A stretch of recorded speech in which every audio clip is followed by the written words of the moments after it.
आप ये बताइए कि मुसलमानों का जो TFR रेट 2015-16 में 2.6 था, वो गिरकर 2.3 हो चुका है। क्यों डर पैदा कर रहे हैं मुसलमानों के पॉपुलेशन के बारे में आप? चलिए बढ़ते आगे। दिल्ली NCR में हर साल प्रदूषण का शिकार होते हैं, लेकिन अब दिल्ली में ऐसा नहीं होगा। दरअसल अब मौसम विभाग और IITM के पूर्वानुमान के आधार पर प्रदूषण बढ़ने के 3 दिन पहले ही GRAP यानी कि ग्रेटेड रिस्पांस एक्शन प्लान लागू कर दिया जाएगा। इससे प्रदूषण को गंभीर और इमरजेंसी स्थिति तक न पहुंचने में मदद मिलेगी। Commission for air quality and management ने बुधवार को ग्रैप में कई बदलाव किए हैं।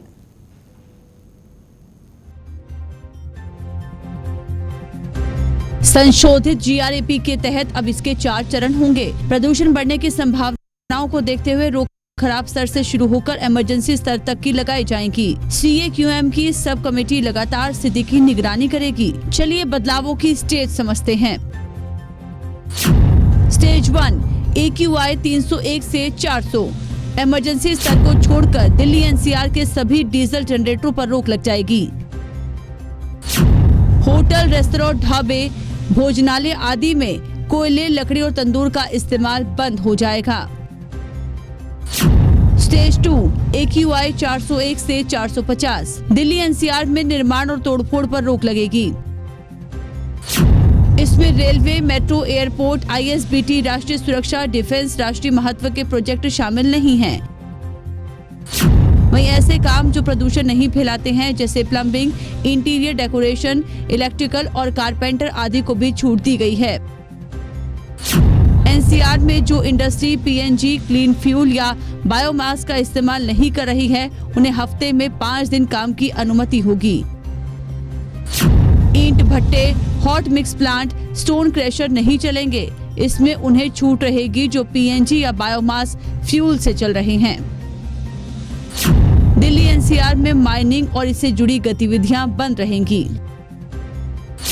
राज्य सरकारें BS3 पेट्रोल और BS4 डीजल की कारों पर रोक लगाने संबंधी फैसला ले सकती है। स्टेज 3 AQI 450 से ज्यादा। राजधानी में अनिवार्य चीजों से जुड़े ट्रकों को छोड़कर अन्य ट्रकों की एंट्री पर रोक लगेगी। CNG और इलेक्ट्रिक ट्रक इसमें शामिल नहीं हैं। राजधानी में मध्यम और भारी माल ढुलाई की डीजल से चलने वाली गाड़ियां भी नहीं चल सकेंगी। हालांकि इसमें अनिवार्य चीजों की सप्लाई करने वाली गाड़ियों को शामिल नहीं किया गया है। राजधानी और NCR के वो शहर जिनकी सीमा दिल्ली से लगती है, उनमें BS4 डीजल गाड़ियों पर रोक रहेगी। यदि गाड़ी इमरजेंसी सर्विस से जुड़ी हुई है तो फिर छूट मिल जाएगी।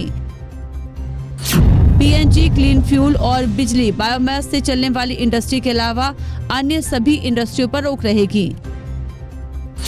इसमें दूध और डेयरी, लाइफ सेविंग दवाइयों से जुड़े सामानों और दवाइयों से जुड़ी इंडस्ट्री को छूट दी गई है।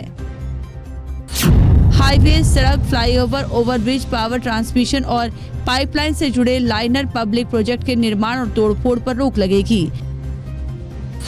संबंधित सरकारें ये फैसला ले सकती हैं कि MCD, private office, public office में 50% लोग घर से काम करें। संबंधित सरकारें ये निर्णय ले सकती हैं कि स्कूल, कॉलेज, शैक्षणिक संस्थान को बंद किया जाए। इसके अलावा ऑड इवन का निर्णय भी सरकार ले सकती है। तो लगातार बढ़ते प्रदूषण की वजह से दिल्ली NCR के साथ साथ देश के कई राज्यों के हाल बेहाल हो चुके हैं। इस तरह के कड़े कदम उठाना अब समय की मांग लग रही है। चलिए बढ़ते आगे। गुजरात में बारिश से कोहराम लगातार मचा हुआ है। यहाँ नवसारी और चिखली क्षेत्र में भीषण बारिश की वजह से व्यावसायिक नगरों अहमदाबाद, वडोदरा और सूरत को जोड़ता हुआ हाईवे नंबर 8 को पूरी तरह से बंद कर दिया गया है। वहीं मौसम विभाग की तरफ से दक्षिण गुजरात में 17 तारीख तक रेड अलर्ट की घोषणा कर दी गई है। दक्षिण गुजरात में भारी बारिश के कहर जो है इस कदर देखने को मिल रहा है कि यहाँ निचले इलाकों में 5 से 6 फुट तक जल जमाव हो गया है। बारिश के कारण आधे हिंदुस्तान में जीवन अस्त व्यस्त हो गया है, तो वहीं अहमदाबाद मुंबई हाईवे पर भी 3 फुट जितना पानी का भराव देखने को मिला। नदियां अपने पूरे उफान पर हैं, जिसको ध्यान में रखते हुए 8 नंबर हाईवे को पूरी तरह से बंद कर दिया गया है ताकि जानी नुकसान को बचाया जा सके। आज जो काफ़ी बारिश हो रही है